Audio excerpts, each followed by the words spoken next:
Okay guys, तो अभी हम जो है इस वीडियो में हम क्वाड्रेटिक कर्व को देखने वाले हैं। आई एम सॉरी, मैं इसको सही से अगर प्रोनाउंस नहीं कर रहा। क्वाड्रेटिक कर्व क्या होता है वो बेसिकली मैं आपको एक इमेज दिखाता हूँ, देन मैं आपको एक्सप्लेन करता हूँ। तो यहाँ पे जो ये आपको इमेज नज़र आ रही है, जो आपको लाइन ड्रॉ हुई नज़र आ रही है, मैं जिसको येलो में हाईलाइट कर रहा हूँ, ये लाइन ये है आपकी एक्चुअल क्वाड्रेटिक कर्व लाइन।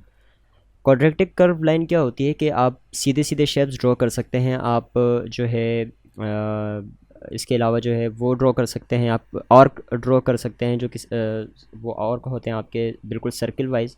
इस तरीके से आप आर्क ड्रॉ कर सकते हैं, आप सीधी लाइंस ड्रॉ कर सकते हैं, आप वर्टिकल लाइंस ड्रॉ कर सकते हैं, आप इस तरीके से डायगोनल लाइंस ड्रॉ कर सकते हैं। लेकिन अगर आपको इस तरह की लाइन ड्रॉ करनी है कि जो कि इस तरीके से हो या फिर इस तरीके से हो, तो इन लाइंस के लिए जो है आपको क्वाड्रेटिक कर्व की ज़रूरत पड़ती है, जो कि इस तरीके से आपकी ये काम करती है। तो इन लाइंस को ड्रॉ करने के लिए पहले आपको इनके ये जो पैरामीटर्स हैं इनको समझना पड़ेगा कि आप अगर अपने कैनवस पे आप जावास्क्रिप्ट को बताना चाह रहे हैं कि ये लाइन ड्रॉ कर लो, तो उसके लिए आपको आपकी जावास्क्रिप्ट को कौन कौन से पैरामीटर्स बताने पड़ेंगे। फॉर एग्जांपल, अगर मुझे ये लाइन ड्रॉ करनी है तो मैं इसके कौन कौन से पॉइंट्स बताऊँ जिससे जावास्क्रिप्ट को पता चले कि मुझे इस तरह की एग्जैक्ट लाइन चाहिए। तो थोड़ा सा ट्रिकी है लेकिन आपको समझना है। फॉर एग्जाम्पल, सबसे पहले आपको जो समझना है वो है यहाँ पे ये स्टार्टिंग, ठीक है, CP1 हम इसको कह सकते हैं, या फिर जो स्टार्टिंग पोजीशन है, ठीक है, मैं इसको स्टार्टिंग पोजीशन कहता हूँ। यहाँ पे लेट्स से मैं इसको कहता हूँ SP यानी स्टार्टिंग पोजीशन। तो ये स्टार्टिंग पोजीशन क्या है, 20x है और ये 20y है। तो x एंड y 20 पे, तो ये एक आपकी स्टार्टिंग पोजीशन आपने डिफाइन कर दी, जिसको हम डिफाइन करेंगे मूव टू से। देन सेकंड चीज़ आपने बतानी है control point x and control point y, यानी ये है आपका कंट्रोल पॉइंट जिसको हम कहेंगे CP, ठीक है। ये है आपका कंट्रोल पॉइंट जिसकी x वैल्यू ये है, तो इसको हम CPx कहेंगे और इसको हम कहेंगे CPy। तो ये आपका है कंट्रोल पॉइंट। कंट्रोल पॉइंट से मतलब ये कि ये एक ऐसा पॉइंट है जो कि ड्रॉ तो नहीं होगा इस पॉइंट पे कुछ, लेकिन इससे आपके जावास्क्रिप्ट को पता चलेगा कि जो आपका कर्व है वो कितना कर्व होगा और किस तरीके से कर्व होगा। देन आपने बताना है एंडिंग पोजीशन, यानी ये एंडिंग पोजीशन है जिसकी ये वैल्यू 200x है और ये 20 जो है ये इसका y है। तीन चीज़ें माइंड में रखनी है, तीन पॉइंट्स आपने डिफाइन करने हैं अपने कैनवस के ऊपर। फर्स्ट आपको होगी स्टार्टिंग पोजीशन जहाँ से लाइन ड्रॉ होना स्टार्ट होगी। देन आपने बताना है कंट्रोल पॉइंट जिसमें x और y की वैल्यू डिफाइन करनी है। देन आपने बतानी है एंडिंग पॉइंट जिसमें x एंड y की वैल्यू डिफाइन करनी है। तीन वैल्यूज़ आ गई। अब इन तीन वैल्यूज़ की बिहाफ पे ये जो आपकी जावास्क्रिप्ट है, जो कैनवस के ऊपर शेप कैसे ड्रॉ करेगी, वह इस तरीके से ड्रॉ करेगी कि आपका जो स्टार्टिंग पॉइंट है, स्टार्टिंग पॉइंट से लेके लेट्स से ये स्टार्टिंग पॉइंट है, मैं इसको कलर चेंज कर देता हूँ, कौन सा, ब्लू रख देता हूँ। इस स्टार्टिंग पॉइंट से लेके एंडिंग पॉइंट तक लाइन ड्रॉ करेगी, लेकिन जो आपका कंट्रोल पॉइंट है उसकी तरफ ये लाइन मुड़ेगी। यानी लेट्स से कि ये लाइन यहाँ तक आएगी, कंट्रोल पॉइंट की वजह से यहाँ तक आएगी और फिर इसके बाद ये ऊपर चली जाएगी यहाँ पे। तो ये होता है कंट्रोल पॉइंट और ये होता है क्वाड्रेटिक कर्व।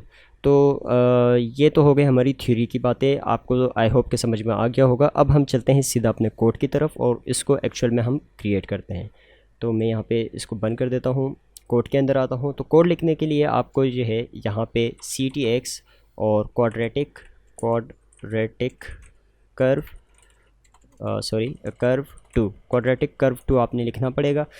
उससे पहले आपने बताना है स्टार्टिंग पोजीशन। तो स्टार्टिंग पोजीशन डिफाइन करने के लिए मैं जस्ट मूव टू का फंक्शन यूज़ करूँगा और एक पॉइंट बता दूंगा अपने कैनवस के ऊपर। लेट्स से मैं कहता हूँ 100/100। तो ये एक पॉइंट मैंने इसको बता दिया 100/100। एंड देन हमने इसको कंट्रोल पॉइंट बताना है क्वाड्रेटिक कर्व के थ्रू, कि अब ये हमारा हो गया स्टार्टिंग x एंड y, जहाँ ये वो पॉइंट है जहाँ से आपकी ड्राइंग स्टार्ट होगी। और देन आपने क्वाड्रेटिक कर्व 2 के थ्रू आपने CPx एंड CPy यानी कंट्रोल पॉइंट का x axis and x value and y value आपने डिफाइन कर दी है। तो उसके लिए लेट्स से मैं कहता हूँ कि लेफ़्ट से जो है 100 सेम रहे, जो कि आपका पॉइंटर है लेफ़्ट से सेम रहेगा, लेकिन टॉप से जो मैं इसको नीचे ले आता हूँ, तो टॉप से नीचे लाने के लिए मैं लेट्स से इसको कर देता हूँ 400। तो अब ये जो हमने पॉइंट बताया है क्वाड्रेटिक कर्व का, वो हमने सेम x एक्सिस का सेम रखा है दोनों, ताकि एक ही लाइन में आए, और y एक्सिस बढ़ा दिया ताकि ऊपर से ये वाला जो कर्व जो कंट्रोल पॉइंट है वो ऊपर से नीचे हो, तो इसलिए हमने वैल्यू y की बढ़ा दी। देन आपने इसी फंक्शन के अंदर थर्ड एंड फोर्थ पैरामीटर में इसकी एंडिंग पोजीशन बतानी है। अब एंडिंग पोजीशन लेट्स सपोज़ के अगर हमारे पास ये कैनवस बना हुआ है यहाँ पे और इस कैनवस के ऊपर हम चाह रहे हैं, तो अब समझे कि ये आपका स्टार्टिंग पोजीशन है यानी 100/100, और ये आपका है कंट्रोल पॉइंट जो कि आपने 100 यानी लेफ़्ट से 100 सेम रखा है दोनों का, और टॉप से मैंने 400 कर दिया, तो सपोज़ करें कि 400 आ गया। अब मैं एंडिंग पोजीशन में इस स्टार्टिंग पोजीशन के सीध में यहाँ पे इसी की लाइन में यहाँ पे ड्रॉ करना चाह रहा हूँ, तो मुझे टॉप की जो वाई की वैल्यू है यानी सेकंड पैरामीटर वो सेम रखना पड़ेगा, लेकिन एक्स की वैल्यू हमें बढ़ानी पड़ेगी ताकि लेफ़्ट से ये दूर चला जाए। तो उसके लिए मैं यहाँ पे क्या करूँगा कि यहाँ पे नीचे आके एक्स की जो वैल्यू है वो बढ़ा दूंगा। पहले 100 थी तो इसको मैं कर देता हूँ 500, एंड वाई की वैल्यू जो कि 100 थी तो उसको मैं सेम रखता हूँ 100। तो ये हमने 3 पॉइंट्स डिफाइन कर दिए। एक पॉइंट आपका स्टार्टिंग पॉइंट हो गया 100 100, सेकंड पॉइंट आपका होगा 100/400 जो कि आपका होगा कंट्रोल पॉइंट। थर्ड आपका पॉइंट कौन सा हो गया जो कि है एंडिंग पॉइंट 500/100। अब ये कर्व तो क्रिएट कर देगा, लेकिन कर्व को आपको स्ट्रोक कराना पड़ेगा, तो CTX स्ट्रोक का फंक्शन हम यूज़ करेंगे जो कि एक्चुअल में इसको ड्रॉ करेगा। तो यहाँ पे आते हैं अपने कैनवस के ऊपर, इसको रिफ़्रेश करते हैं, तो ये वो लाइन है जिसकी मैं बात कर रहा था और ये लाइन आपकी जो है यहाँ पे ड्रॉ हो चुकी है। तो ये होता है क्वाड्रेटिक कर्व। अब फॉर एग्जांपल मैं इस कर्व को थोड़ा सा आगे ले जाना चाह रहा हूँ, तो इसके लिए मैं पहले आपको मैं इस पे ज़्यादा टाइम इसलिए लगा रहा हूँ कि थोड़ा सा टेक्निकल है, क्योंकि जब मैं ख़ुद इसको पढ़ रहा था तो मुझे थोड़ा मुश्किल हुई थी समझने में, इसलिए मैं कोशिश कर रहा हूँ कि आपको ये समझ में आ जाए। तो समझे कि ये 3 पॉइंट्स है जो कि हमने यहाँ पे इसको डिफ़ाइन किए हैं, और इन 3 पॉइंट्स के थ्रू इसने क्या किया, ये क्वाड्रेटिक कर्व बना। ये एग्जैक्टली सेम तो नहीं होगा, थोड़ा सा नीचे आना चाहिए, बहरहाल आप समझ गए होंगे। तो इसकी वजह से इसने क्या किया कि यहाँ पे ये लाइन ड्रॉ कर दी, ये वाली लाइन जो है ये ड्रॉ कर दी। अब मैं फॉर एग्जांपल मैं चाह रहा हूँ कि इन 3 पॉइंट्स की जगह यहाँ पे क्या हो कि मैं जो है इसको इस तरीके से एक लाइन चाह रहा हूँ, इस तरीके से एक लाइन चाह रहा हूँ जो कि ये हो, इसकी अपोजिट हो, ठीक है, यहाँ तक आए और यहाँ से ऐसे ऊपर जाए।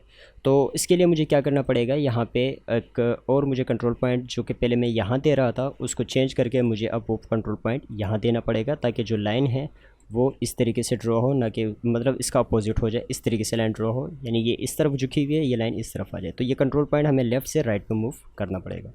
तो यहाँ पे इसको करते हैं, यहाँ पे इसको मैं बंद कर देता हूँ, कोड के अंदर आता हूँ। तो ये हमारा कंट्रोल पॉइंट था। तो लेफ़्ट से जो है हम इसको बढ़ा देते हैं, लेफ़्ट से हम ले आते हैं इसके इक्वल, ठीक है। जो एंडिंग पॉइंट का एक्स वैल्यू है वही सेम कंट्रोल पॉइंट की कर देंगे। तो ये दोनों वैल्यूज़ जो है ये वाला जो पॉइंट था ये अब इधर आ चुका है, और y की जो वैल्यू है, y की वैल्यू जो है हम वो 400 ही रहने देते हैं। हम जस्ट हमने लेफ़्ट से उसको राइट पे लिया, बाकी ये y की वैल्यू सेम रहेगी, क्योंकि हम चाह रहे हैं जो हमारा कंट्रोल पॉइंट है वो नीचे आए, ना कि इसके बराबर में, तो यहाँ पे आना चाहिए।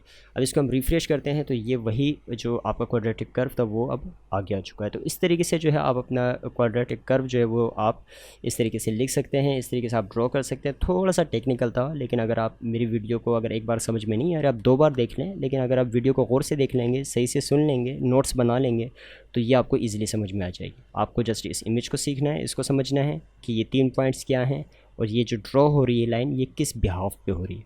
तो ये इनके हिसाब से, कैलकुलेशन के हिसाब से ये यहाँ पे लाइन ड्रॉ हो रही है। और अगर आप इसको सीख गए तो आप इजीली इस तरह की जो लाइंस है अपने कैनवस के ऊपर उनको ड्रॉ कर सकते हैं।